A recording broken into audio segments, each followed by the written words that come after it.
ICP could be in trouble. We've seen a significant pull to the downside when it comes to ICP, finding a 42.96% crash in just a few weeks. Now, we are currently holding the previous swing low, so we have a daily higher low, if you will, but we are concerned over what might happen next. In today's video, I'm going to be sharing my kind of short, medium, and long-term views on ICP. If you find it useful, informative, smash that like button. I really do appreciate that. If you're new to the channel, subscribe, and let's jump right down into it. So as you can see here on our daily time frame, this is ICP paired up with USDT on the 1-day Binance chart. Here we have a swing low from the 5th of July coming in at $5.81.1.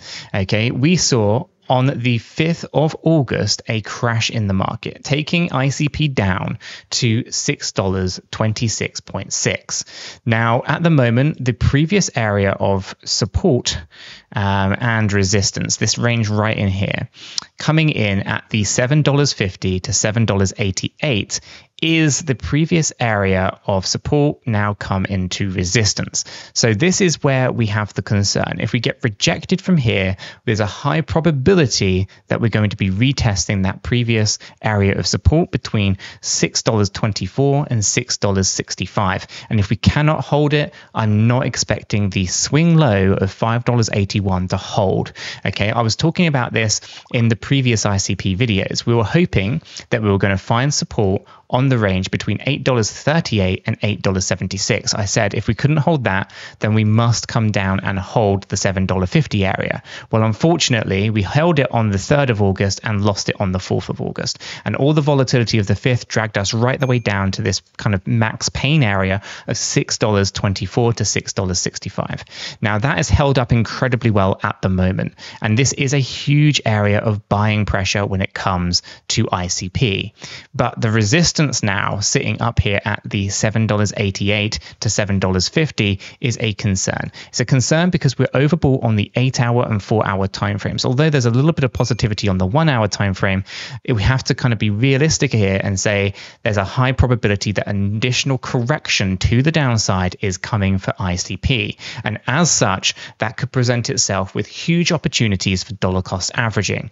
But it also poses huge risks to those people who are overexposed in their crypto positions. Maybe they're leveraged on a kind of long position, and this could be a pretty significant down move that basically wipes out a lot of those leveraged positions when it comes to crypto and obviously ICP as well. So we want to be really aware that things here for ICP could be better. They could be worse, but they could definitely be a hell of a lot better as well. Okay, so where they sit at the minute, we are still in that 5-wave move to the upside, hitting that upper area of resistance at $10.75. But as it sits right now, this potential breakdown isn't finished. And if it has to come back down and retest this area, there are some genuine fears that if this area doesn't hold, we're going to break our structure and we're going to tumble even further. Now, we are, of course, below the 200-day EMA, the white line that's coming through the chart. We're lower than the blue line, the 50 SMA, or the 50 EMA, and the yellow line, the 50 SMA. So everything here is unfortunately not in the best position. But there is still some hope here, because if we come down and we find the area of $6.24 as support, then that could be the trigger for the next big surge to the upside. I've said it before and I'll say it again. 5-wave patterns are never on their own. They're never isolated and you just see 5 waves and that is it. They're always a part of a bigger structure. It's either a zigzag, a 5-3-5, or an impulsive move, which is a 5-3-5-3-5. Okay, so the 5-wave move to the upside here, the kind of default position is that this is going to be a part of something that is irregular or a running flat, so an irregular flat or a running flat, or is a part of an ABC structure to the upside, A, B, C, okay, where we look for that run to the upside. But that means that we must hold $5.81. If we cannot hold $5.81, then this has to be falling inside a irregular flat or running flat correction. Okay, so what about smart money concepts? Is there any hope to be seen there? Unfortunately not. We haven't broken out of the bearish structures when it comes to ICP on the daily time frame. Okay, we still remain in bearish times here and have done since June 2024. The resistance coming up here was the resistance of equilibrium. And because our structures are bearish with changes of characterization from bullish to bearish states of play that we saw over here in June, essentially this means that our resistance is equilibrium and we have a weak low.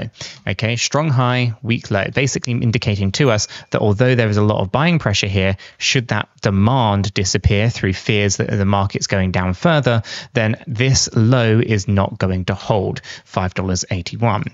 Okay, so smart money concepts is basically telling us there's some warning signs here, then we should be paying attention to them.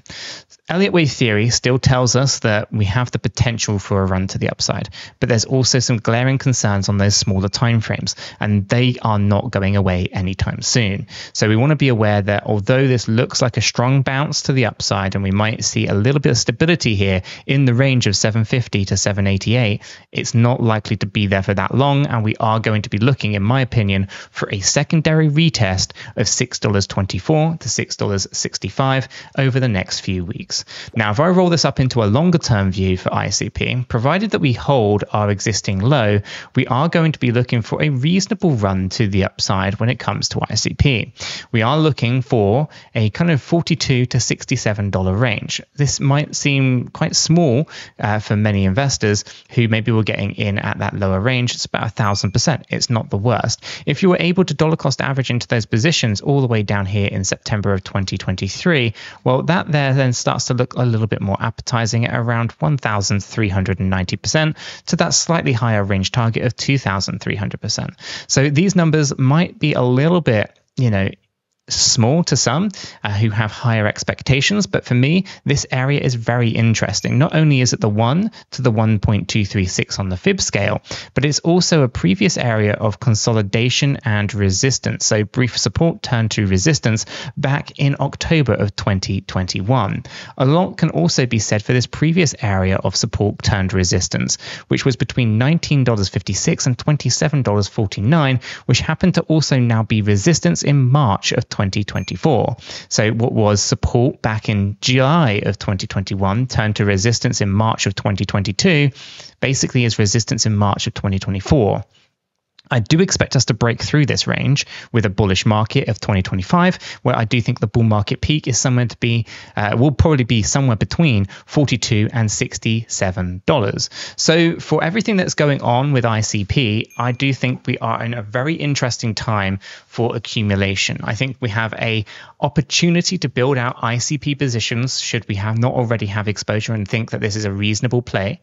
And our expectations are not too wild. They're not too crazy. I think they're pretty reasonable within the expectations of a crypto bull market that I am expecting in 2025. You can let me know what your thoughts are on all of this in the comments down below. Do you agree? Do you disagree? Where do you currently sit with your ICP positions? If you found it useful and informative today, smash the like button. I appreciate that. If you are new to the channel, subscribe. And if you haven't done so yet, check out my second channel where I go through a lot more technical analysis over there.